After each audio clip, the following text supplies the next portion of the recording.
Hello welcome. चलिए शुरू करते हैं। एडिटिव मैन्युफैक्चरिंग यानी कि क्या हम यहाँ पर जानेंगे, और उसके बाद इस सीरीज़ में आगे हम एडिटिव मैन्युफैक्चरिंग के रिलेटेड इन डेप्थ बहुत सारी चीज़ें हम जानने की कोशिश करेंगे। So let us start this session. तो actually what is additive manufacturing?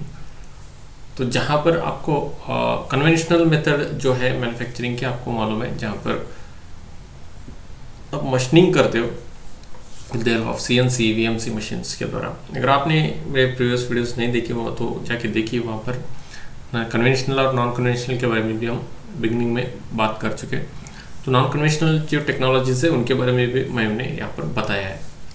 तो अभी हम यहाँ पर जो जानने वाले हो, जो नॉन कन्वेंशनल है उसके अंदर एक टेक्निक है, that is additive manufacturing. Additive manufacturing यानी कि ज़्यादातर अभी आपने सुना होगा कि 3D प्रिंटिंग करके आता है। तो 3D प्रिंटिंग आपने सुना है, तो उसमें किस तरह मैन्युफैक्चरिंग होता है, तो उसके बारे में हम यहाँ पर जानेंगे और चर्चा करेंगे। तो अभी एडिटिव मैन्युफैक्चरिंग में क्या होता है, जैसे कि आप एक लिक्विड फॉर्म में आपके पास कोई मटेरियल या फिर एक सॉलिड फॉर्म में या फिर लिक्विड फॉर्म में होता है, या फिर तो एडिटिव मैन्युफैक्चरिंग में अलग अलग तरह के हैं। तो उसमें अगर आपके पास मटेरियल लिक्विड फॉर्म में है तो उसको आप एक लेयर बाय लेयर जब आप डिपॉजिट करते जाते हो, या फिर किसी मटेरियल को आप दो मटेरियल्स को एक लिक्विड से ज्वाइन कर दो। ओके, तो दो सरफेस है या फिर दो चीज़ों को आप जब लेयर बाय लेयर ज्वाइन करते जाते हो, so that is called as a 3D printing, उसको कहा जाता है। तो यहाँ पर प्लास्टिक हो सकता है, जैसे कि लिक्विड हो सकता है, या फिर पाउडर हो सकता है, पाउडर ग्रेन्स बीइंग फ्यूज कर किया जा सकता है। तो अलग अलग चीज़ें हो सकती है यहाँ पर। तो यहाँ देख सकते हैं आप जिसको मेंशन किया है। तो और टिपिकली जो लिक्विड होता है उसको लेयर बाय लेयर आप डाल सकते हो। जैसे कि अगर आप एक समझे आपके पास कुछ गम या फिर कुछ लिक्विड टाइप का मटेरियल है, तो आप जब भी टूथपेस्ट लीजिए, एग्जांपल ऑफ टूथपेस्ट। अगर टूथपेस्ट जब आप जब एक दबाते हो तो उसके अंदर से टूथपेस्ट निकलता है, तो आप उससे कुछ एक डिज़ाइन बना सकते हो। तो उसी तरह आप जब प्लास्टिक का मटेरियल लेते हो, तो जब सेमी लिक्विड फॉर्म में रहता है ना, सेमी लिक्विड फॉर्म में, तब आप उसको एक जब आप लेयर बाय से कुछ डिज़ाइन देते जाते हो, कुछ डायमेंशंस या फिर डिज़ाइन देते जाते हो, तो वो उस डायमेंशंस में वो सॉलिडिफाई हो जाता है, यानी कि ठंडा होने के बाद फिक्स हो जाता है। तो वो डिज़ाइन आप जो दिया है उसके हिसाब से वो बन जाता है। तो उसी को हम 3D प्रिंटिंग कहा जाता है। तो ये जो प्रोसेस है उसको एक मशीन्स के थ्रू किया जाता है, जिसके अंदर एक डिज़ाइन बना के आपको मटेरियल्स के अंदर एक पार्ट जो है उसको बनाना होता है। तो अभी दो तरह के मैन्युफैक्चरिंग होते हैं यूजुअली। तो एक होता है एडिटिव और दूसरा होता है सब्सट्रैक्टिव मैन्युफैक्चरिंग। तो एडिटिव मैन्युफैक्चरिंग यानी कि क्या, जहाँ पर आपको मटेरियल ऐड करके आप एक कंपोनेंट बनाते हो, that is called as additive manufacturing. But in case where आप मटेरियल रिमूव करते हो और एक कोई डिज़ाइन आप बनाते हो या फिर शेप देते हो उसको, that is called as subtractive manufacturing. तो आपका जो CNC VMC में मटेरियल रिमूव करते हैं, तो उन चीज़ों को आप सब्सट्रैक्टिव मैन्युफैक्चरिंग कहा जाता है। तो यहाँ पर अभी in additive manufacturing you are adding the layers और else you are adding the material layer by layer, then it is called as additive manufacturing. Okay, then additive manufacturing में कैसे, अभी यहाँ पर आप देख सकते हैं कंपोनेंट का आप डिज़ाइन आपको बनाना होता है। तो एक डिज़ाइन बनाना होता है आपको। डिज़ाइन बना के उसका आप यूजुअली जैसे कैसे प्रोसीजर रहता है अभी, जैसे देखिए CNC में या फिर VMC में वगैरह, तो आपका वहाँ पर क्या रहता है, एक मटेरियल रॉ मटेरियल रहता है, एक उसका एक ऑलरेडी एक रफ शेप होता है या फिर विदाउट शेप होता है। तो आप उसको एक प्रोग्राम देते हैं, उसके हिसाब से वो क्या करता है, कटिंग वगैरह करता है। या फिर अभी हमने प्रीवियसली भी डिस्कस किया है बहुत सारे एडवांस मशीनिंग टेक्निक, तो उसके थ्रू क्या हो जाता है, आप डिज़ाइंस देते हो। बट एडिटिव मैन्युफैक्चरिंग में क्या रहता है, एक मॉडल आप बनाते हो, कैड में वगैरह, तो उसके एक STL फाइल आप में कन्वर्ट कर दो। उसके बाद उसको ट्रांसफ़र करते हो मशीन को, 3D प्रिंटिंग मशीन को, और मशीन क्या करता है, आपका जो कुछ भी मटेरियल रहेगा उसके हिसाब से वो एक पूरा एक कंपोनेंट बनाता है, और फाइनली उस कंपोनेंट को आप यूटिलाइज कर सकते हो। सो ये था एक प्रोसेस, तो उसको जेनरिक एडिटिव मैन्युफैक्चरिंग प्रोसेस कहा जाता है। तो उसमें प्रोसेस में क्या स्टेप्स है, ये सारे स्टेप्स जो वो फॉलो होते हैं। ओके, तो जैसे आप इजीली थोड़ा मशीन सेटअप वगैरह यहाँ तक आप समझ में आता है, बट बिल्डिंग मतलब तो लेयर बाय वो लेयर मटेरियल ऐड करते जाता है, एंड देन आप फाइनली आप रिमूव कर सकते हो। And then post processor and application. Post processor में आप उसको कुछ सरफेस एक्स्ट्रा है तो उसको पॉलिशिंग वगैरह थोड़ा कर सकते हो। देन फाइनली एप्लीकेशन यानी कि यूटिलाइजेशन आप कर सकते हो। So this is generic AM process. Then ये कुछ एग्जाम्पल है यहाँ पर हमने दिखा है, तो किस तरह CAD model into the STL format जो बना है वो दिखा है यहाँ पर। Okay, so you can see this one AM process में बिल्ड होने के बाद कैसे दिखता है करके। AM मतलब additive manufacturing.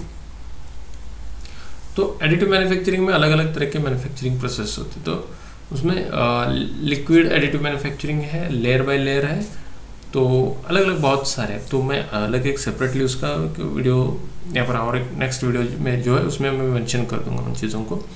But liquid additive manufacturing में क्या है, material is already in the liquid form and does not have to be melt first, यानी कि लिक्विड एडिटिव में वो लिक्विड फॉर्म में ऑलरेडी ही होता है, तो उसको मेल्ट करने की ज़रूरत नहीं पड़ती है। तो उसको आप जैसे ही आप लेयर बाय लेयर ऐड करते जाओगे तो वैसे ठंडा होकर वो डिज़ाइन जो वो ले लेता है।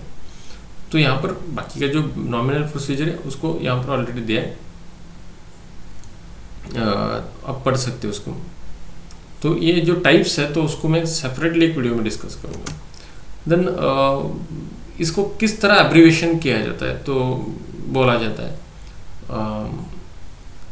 Layer by layer. यहाँ पर आपको मालूम है मटेरियल को ऐड किया जाता है और एक डिज़ाइन बनाया जाता है। तो इसको यूजुअली 3D प्रिंटिंग या फिर एडिटिव मैन्युफैक्चरिंग कहा जाता है, या फिर इसमें ही कुछ process depending upon the process and technique जो है उसके हिसाब से उनको नाम दिया जाता है। तो कौन सा मटेरियल या फिर कौन सा प्रोसीजर यूटिलाइज किया जाता है ताकि मटेरियल को मेल्ट करने के लिए, फिर जो लिक्विड जो मटेरियल है उसको किस तरह डाला जाता है उसके हिसाब से। तो यहाँ पर और भी कुछ आपके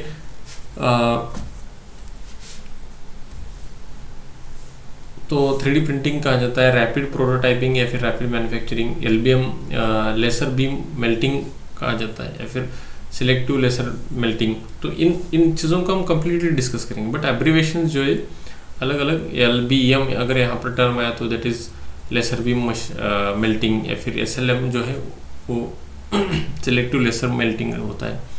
देन LDM यानी कि LMD लेसर मेटल डिपोजिशन। तो इस तरह ये अलग अलग चीज़ें जो है एडिटिव मैन्युफैक्चरिंग के अंडर आते हैं, ये वर्ड्स जो आप कहीं पर भी अगर सुनोगे तो हमको कुछ चीज़ें यहाँ पर बेसिकली समझना है कि बेनिफिट्स क्या है एडिटिव मैन्युफैक्चरिंग में। तो एडिटिव मैन्युफैक्चरिंग यानी कि मैंने एक सिंपल टर्म आपको बताया कि यहाँ पर आप मटेरियल को लेयर बाय लेयर ऐड करते हैं, और this is where additive manufacturing, okay, not subtractive, जहाँ पर मटेरियल रिमूव नहीं करते, मटेरियल को ऐड करते जाते हो। या फिर 3D प्रिंटिंग करके आप अगर कहीं भी यूट्यूब में मार दो, आपको एक 3D प्रिंटिंग का या फिर वीडियो आएगा, आपको इजीली आपको वहाँ पर समझ में आ जाएगा। बट हमको यहाँ पर टेक्निकल जो टर्म्स है उनको समझना है। तो बेनिफिट्स क्या है इसमें, यहाँ पर एक चीज़ क्या है, जब आप 3D प्रिंटिंग यूटिलाइज करते हो तो इसमें सबसे ये जो प्रोसेस है लाइट वेट चीज़ों को या मशीनरी से रहने दो या फिर कंपोनेंट्स जो वो लाइट वेट बन जाते हैं। लाइट वेट स्ट्रक्चर जो है उनको हम यहाँ पर बना सकते हैं। देन अगर कॉम्प्लेक्स अगर डिज़ाइन है देन तो भी हम यहाँ पर मैन्युफैक्चरिंग कर सकते हैं। और इसमें एक चीज़ है, जो रॉ मटेरियल जो लगता है वो लेस लगता है, क्योंकि आप जब सब्सट्रैक्टिव मैन्युफैक्चरिंग करते हो तो आप ऑलरेडी एक मटेरियल एक्सेसिव मटेरियल आप देते हो, उसको फिनिश करने के लिए आपको हर बार मटेरियल को निकालते जाना पड़ता है, तो उसमें से वेस्ट निकलता है। तो यहाँ पर आप वेस्ट ऑलरेडी वेस्ट ही नहीं जनरेट, जीरो वेस्ट रहता है यहाँ पर, क्योंकि आप जितना मटेरियल चाहिए उतना ही मटेरियल ऐड करते जाते हैं। सो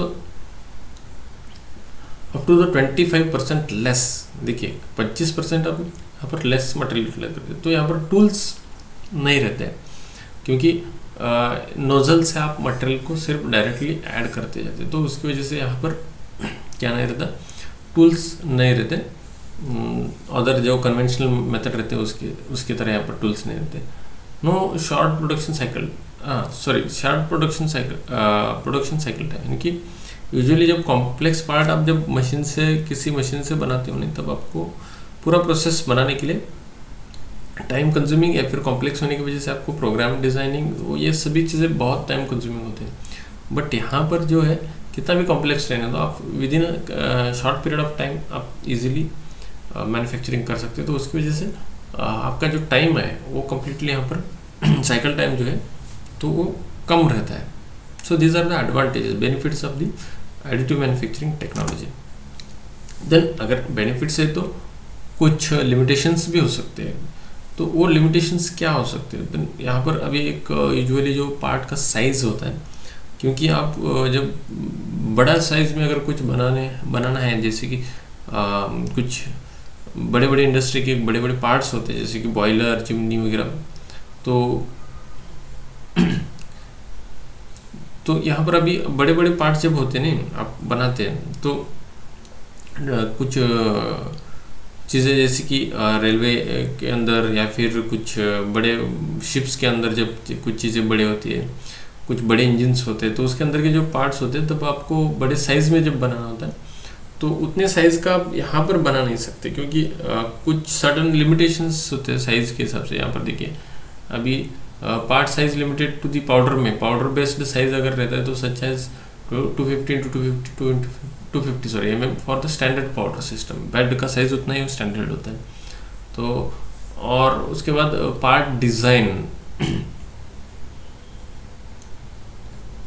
in case of the powder based technology, removable support structure are needed when overhang angle is below 45 degree।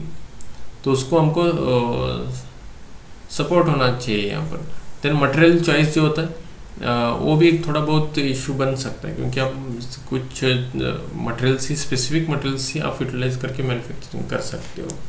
सो ये सभी जो लिमिटेशंस है यहाँ पर मेंशन किए, you can go through those. अलग अलग लिमिटेशंस हैं जिसकी वजह से आप समटाइम्स अवॉइड करते हो। देन अगर बैच में अगर मैन्युफैक्चर करना है तो भी आप यहाँ पर मास प्रोडक्शन करना है तो आपको थोड़ा सा डिफिकल्ट हो सकता है। तो it is easy to mass manufacturing करना, आपका सब्सट्रैक्ट मैन्युफैक्चरिंग उसमें करना ईजी हो सकता है। बट यहाँ पर थोड़ा सा क्या होता है, मास मैन्युफैक्चरिंग आप कर सकते हो बट उसका जो कंपटीशन है वो हम नहीं कॉम्पीट नहीं कर पाते। तो यहाँ पर आपको अगर कॉम्प्लेक्स या फिर पर्टिकुलरली एक डिज़ाइन है कि या फिर अलग अलग डिज़ाइंस आपको जब बनाना होता है कॉम्प्लेक्स, क्यों तो वो इजीली आप बना सकते हो, क्योंकि जब आप सब्सट्रैक्टिव मैन्युफैक्चरिंग करते हो कन्वेंशनल मेथड्स जब, तो उसमें अगर अलग डिज़ाइन आता है तो उसको अलग अलग प्रोसेसेस थ्रू होके जाना पड़ता है, तो वो टाइम कंज्यूमिंग होता है। बट यहाँ पर हम बना सकते हैं इजीली, तो वो जो है वो एडवांटेज है उसके लिए। बट यहाँ पर कुछ चीज़ों के रिलेटेड डिसएडवांटेजेस भी है, उनको हमको याद रखना है। पूछा भी जा सकता है sometimes what are the disadvantages करके। Okay, so thank you for watching the video and please do subscribe the channel and share the video with your friend.